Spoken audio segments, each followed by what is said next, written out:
Bom, nós estamos vivendo um tempo muito importante da história, um tempo muito especial.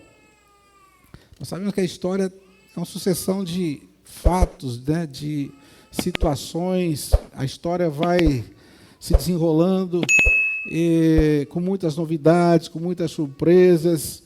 E nós estamos vendo os dias, acho que 10 anos atrás, 20 anos atrás, não esperava que ia acontecer coisas que estão acontecendo hoje, não é verdade? Mas estão acontecendo, né? A história continua. E Deus é o Senhor da história, amém? A história está no controle de Deus. Agora nós temos que entender que esse momento que nós estamos na história também. Nós somos protagonistas, nós somos atores, vamos dizer assim, de um cenário que Deus criou. Você podia ter nascido em, sei lá, 1800, 1600, talvez no tempo de Cristo, o tempo de Davi, você nasceu agora. Você está aqui agora. E Deus tem um propósito com você agora, nesta geração. Você tem que entender esse tempo, amém? As dificuldades desse tempo, os desafios desse tempo.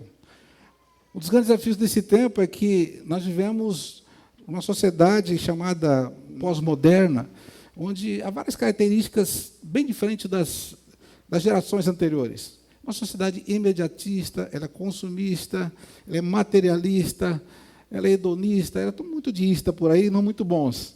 E nós vivemos nessa sociedade, nós somos influenciados por ela, nós estamos inseridos nela. E algumas características dessa sociedade também são nossas características.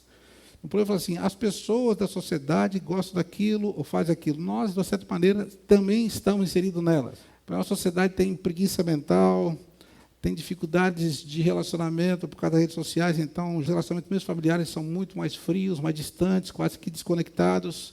Conecta-se online, mas desconecta-se no presencial. A sociedade tem dificuldade de raciocinar, porque pega tudo muito pronto. Então, é o fast food também, onde tudo é muito rápido. Então, você sentar para ler a Bíblia, para ler um capítulo, 2 capítulos, já é uma coisa meio fora de uso, meio fora do contexto da nossa sociedade. É difícil perguntar, não vou perguntar porque é constrangedor. Quem lê pelo menos um capítulo da Bíblia por dia, eu sei que dificilmente a gente vai ter poucas pessoas levantando a mão, não porque não queiram, porque faz para o nosso contexto não ler. Quantas pessoas leram pelo menos um livro, né? Não qualquer livro, esse ano, por exemplo, né? A gente não lê mais. É o celular, aperta um botão, tem uma informaçãozinha aqui, outra ali, e vai juntando informações. São muitas informações que congestionam a nossa mente e não dá tempo de a gente raciocinar muito. E a sociedade é assim. Mas a igreja, ela está na contramão de tudo. A igreja, ela navega na contramão. A Bíblia diz que nós andávamos segundo o curso desse mundo. Quer dizer, havia uma correnteza nos arrastando, né? E hoje nós estamos na contramão, navegando ou remando contra a maré. E não é fácil remar assim, porque é tudo contra a nossa, né, o nosso conforto, aquilo que é natural para a gente. O natural para a gente é assistir televisão, pegar o celular, rede social, né? Então, é muito natural isso. Não precisa ensinar ninguém a fazer isso, é o que todo mundo faz. Mas essa sociedade aí, outra coisa, essa sociedade também, ela está chegando no nível de corrupção, de iniquidade jamais alcançado. A gente tem visto aí cada vez mais o que é moral fica errado, o que é imoral fica certo, o errado é o que a sociedade aceita, então começa a se torcer os valores. Se fala muito hoje nessa sociedade pós-moderna de verdades relativas, quer dizer, tudo é relativo, cada um tem a sua verdade, eu tenho a minha verdade, você tem a sua verdade, então a Bíblia não é verdade, a Bíblia é relativa, Deus é relativo, cada um tem o seu Deus, isso tudo faz parte de um contexto que nós vivemos. E você está nesse contexto. E você fala, poxa, mas que tempo Deus foi me colocar, né? Pretendo nascer talvez no outro tempo, com outras características talvez não tão complicadas, mas você está aqui. Bom, se Deus te colocou aqui, que Ele tem um propósito. Se colocou você na sociedade num tempo tão difícil, é porque Ele te capacitou para isso. Está nos dando recursos para isso.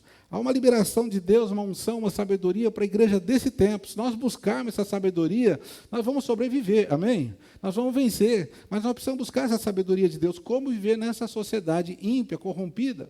Se você ler Atos capítulo 2, por exemplo, no dia de Pentecoste, Pedro prega para aquelas pessoas e fala que tinham matado Jesus, eles crucificaram Cristo e exorta que se arrependesse, e depois ele usa uma expressão interessante, ele fala assim, salvai-vos dessa geração perversa.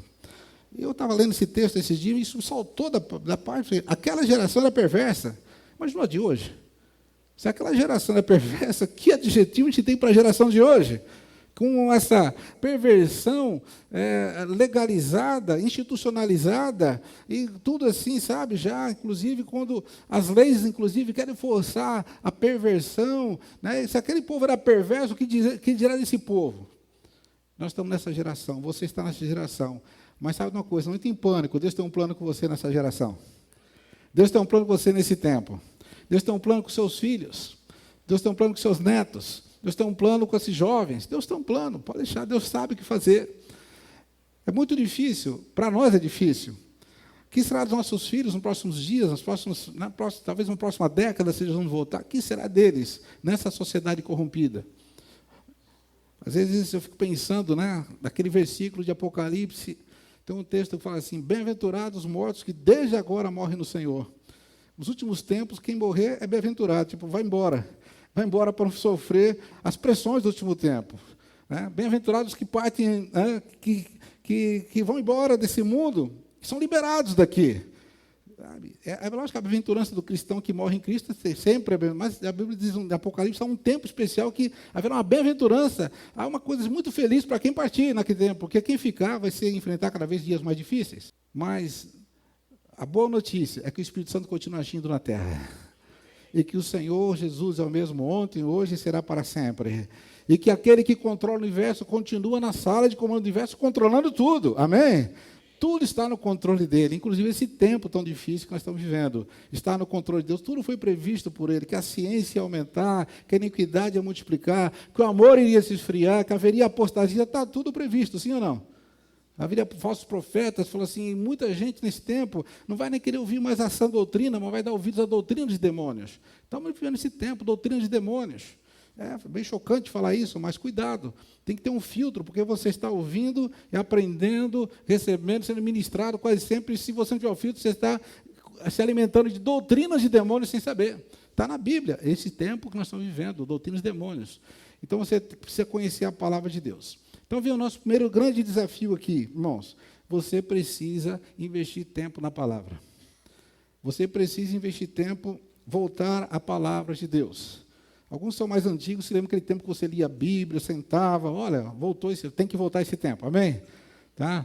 A gente hoje está no tempo que você pega um versículo, já está bom demais. Já pensou um versículo por dia ali, às vezes um pequeno comentário, né? A gente até manda também mesmo no Instagram, em algum lugar, para aqueles irmãos que estão com essa limitação aí, então que eles se alimentem pelo menos de uma pílulazinha homeopática da palavra de Deus, mas Deus quer que você se alimente de um banquete todo dia, e se alimente e fique forte, porque se você não tiver essa força, você não vai suportar.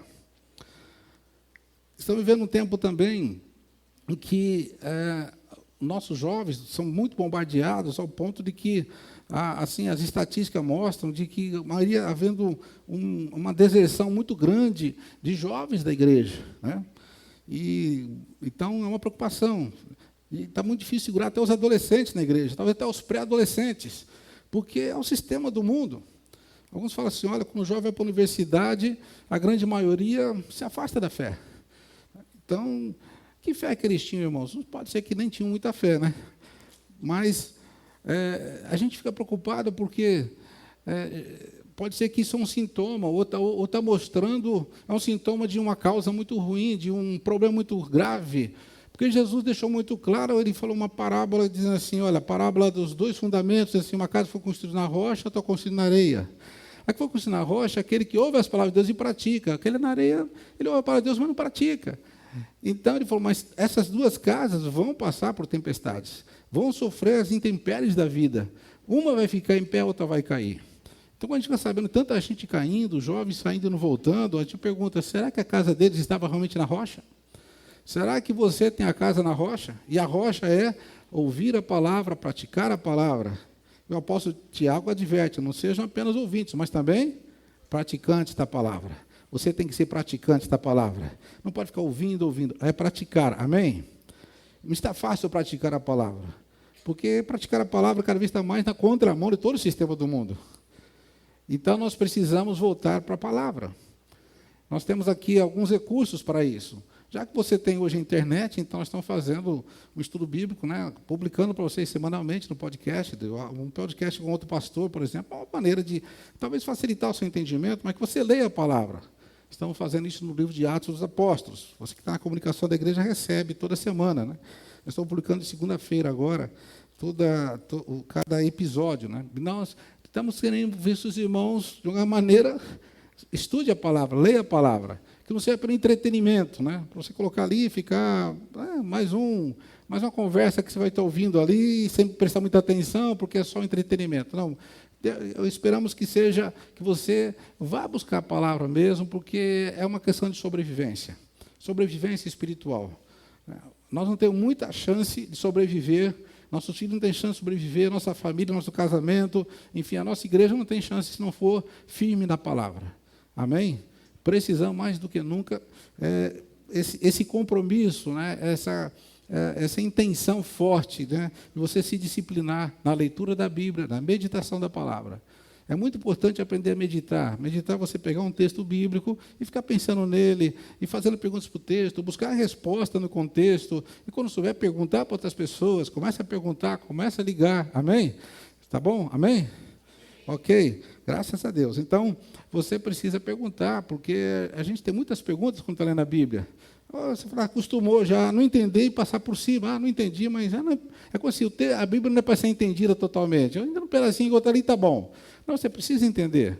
Então, você deve incomodar os presbíteros da igreja, os pastores da igreja, os seus líderes de células, líderes de ministério, pergunta para eles, porque eles vão ter que estudar mais a Bíblia para responder para vocês. Amém? Amém, queridos? Então, essa semana, vai ser bastante pergunta para mim. Amém? Quero ver, hein? As perguntas chegando aí. Tá? Pode perguntar. Tá bom? Amém?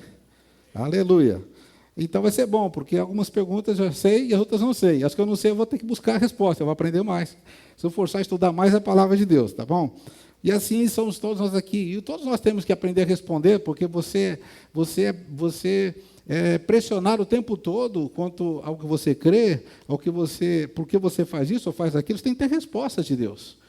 E as respostas têm que estar muito claras, né? Os filhos perguntam, mãe, por que eu não posso namorar com aquela moça? Ou por que eu não posso ir em tal lugar? Por que eu não posso fazer tal coisa? E você só fala, porque eu não quero, porque não pode, o pastor não quer. Isso não é resposta bíblica. A resposta bíblica, olha, você tem um princípio bíblico. Esse é o princípio bíblico. Ensina a palavra. Ensina a palavra. Amém? Se você não ensinar a Bíblia, irmãos, você vai ensinar apenas costumes. A gente não costuma fazer isso, não é bom fazer isso, mas isso não convence os adolescentes de hoje, tá? Já não convencia no passado, hoje está mais difícil ainda. Eles querem respostas. E respostas, só você tem uma resposta. Ele pode até não aceitar, mas tem que saber qual a resposta da Bíblia. Essa é a resposta da palavra de Deus.